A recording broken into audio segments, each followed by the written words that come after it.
So you have to be my guy, whatever. Dude, what's our rep was here? It's over there too. You can, but if he's in the middle of the lecture, you should probably wait to the end. And they're like probably certain kind of questions. Like we talked about before, like there's certain kind of questions you should ask, and there's certain kind of questions you should like, I need to make a note of this and try to find this somewhere. There's some questions that, not that a professor is like a god or anything, but there's some kind of questions that if everybody in the class asks those kind of questions, the class would question. You know what I mean? Like there should be something that a resourceful person could find on their own, if that makes sense. All right, so this is about knowledge, and I want you to look at these two statements. I have 5 apples, I ate 3, now I have 2. Thank you. The apples I bought are unusual looking and have an odd but pleasant taste. There's a difference between these two statements. The difference between these two statements is one of these doesn't require any observation or hands-on knowledge. You don't need to see my apples or know about my apples to know if this is true. This is true independently. If you're going to back me up on this, you need to see the apples. You need to have experience and knowledge with the apples. You also have to taste them. So these two kinds of knowledge have 2 different names. One is called a priori, and the other is called a posteriori.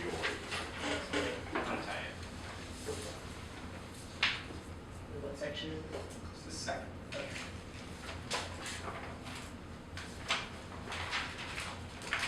So a statement that you can derive by reason alone is called a priori.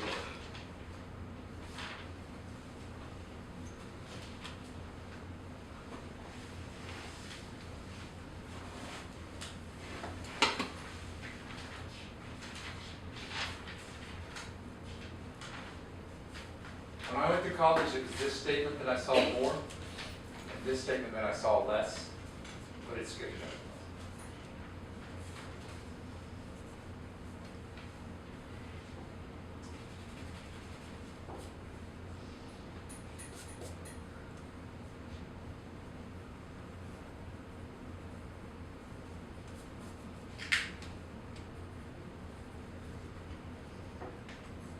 All right.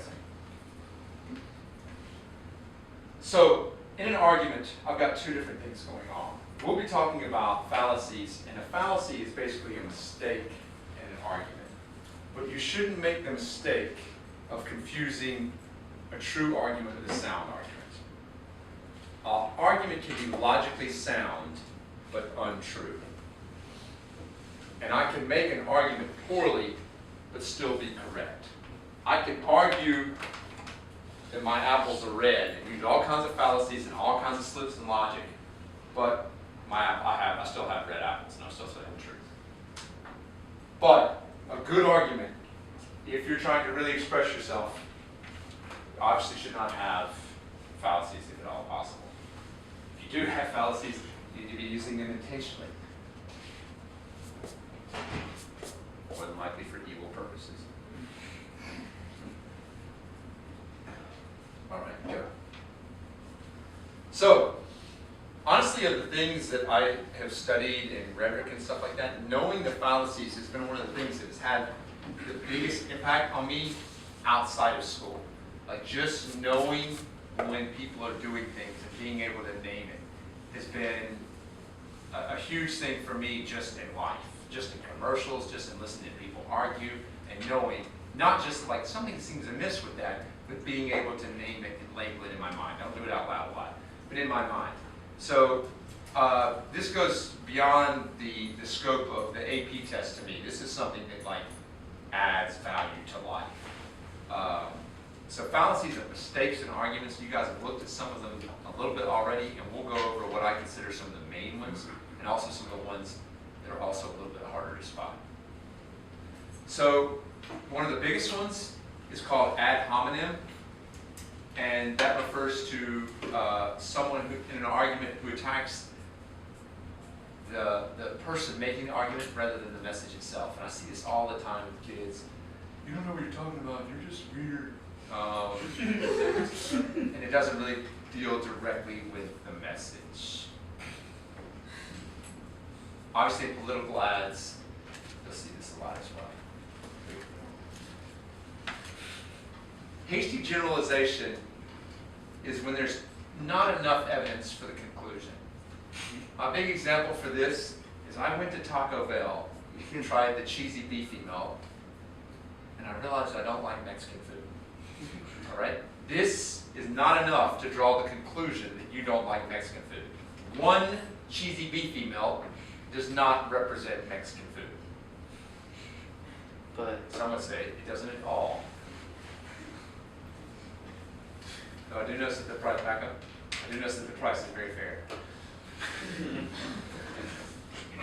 A false dilemma is to me one of the more primitive ones. You'll see it occasionally in arguments, but it's pretty easy to spot. It's when someone simplifies something into only two choices, and usually one of them is ridiculous. If you're really my friend, you'll go to the mall with me. No, I can be your friend and still not go to the malls. That's a false dilemma.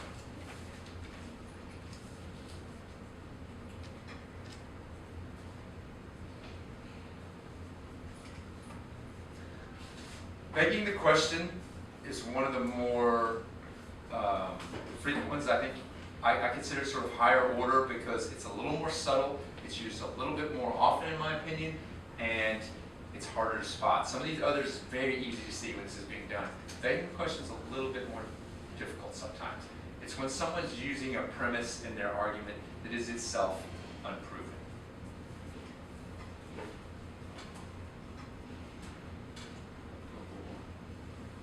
No. So my example for this is when we were talking about the legalization of drugs recently. We talked about, some students were talking about marijuana and the fact that marijuana is natural. And so they made the argument that marijuana is okay because it's a natural product.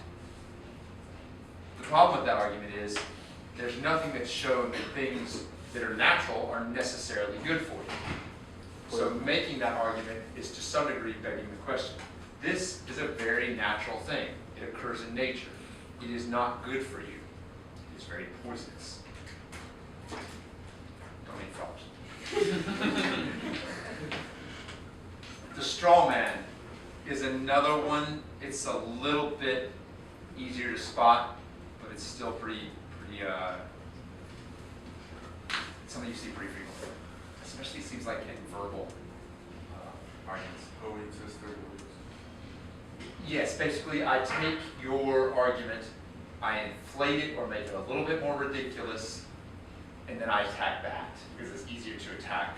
Yeah, that's what my mom does. Yes.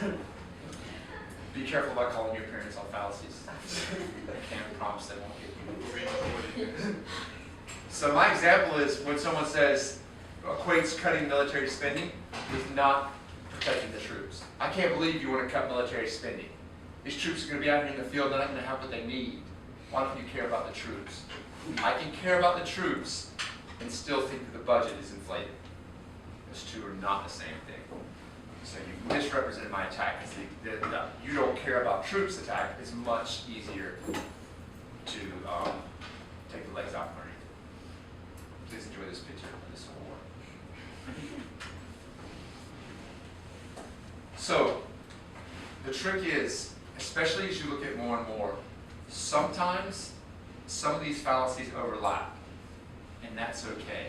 And I think, more importantly, it's not always necessary to know this exact fallacy, but to know what's happening in the fallacy, to know why it's not true, to know, oh, they're exaggerating this statement, or this doesn't follow logically, or they're attacking the person. To know these things are going on, to me, is very important, especially when you're looking at a piece that's intended to persuade people. So now, the end of my argument. What I would like you to do is in groups between 2 to 4-ish is get together and see where you have holes in what you have talked about and where you have questions.